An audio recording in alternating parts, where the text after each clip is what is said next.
சிங்கத்தின் கேவியிலும் தீச்சூளை நடுவிலும் உங்க நாமம் உயர்த்தும் போது சேதங்கள் அணுகிடாது. தானியேல் அன்று சிங்க கபியில தூக்கி போட்ட போது சிங்கங்கள் வாயை ஆண்டவர் அடைத்தார். அதே போலதான் ஆண்டவர், சிங்கங்கள் கபியில நீங்கள் வாசம் பண்ணி கொண்டிருந்தாலும் கர்த்தர் தாமே உங்களிடத்தில் வந்து அசை வாடுகிறவராய் இருக்கிறார். சாத்ராக் மேஷாக் ஆபத்நேகோவை தீச்சூளையில் தூக்கி போட்ட போது கர்த்தர் தாமே அவர்களிடத்தில் வந்து அவர்கள் கூட நடந்து சென்றவர், 4வது மனுஷனாக அவர்களுடைய நடுவிலே கடந்து சென்றவராய் காணப்பட்டார்.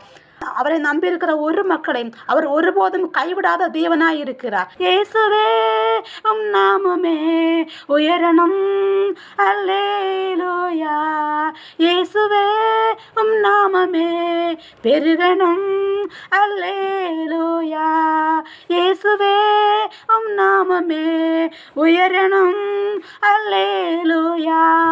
இயேசுவே உம் நாமமே பெருகணும், அல்லேலூயா.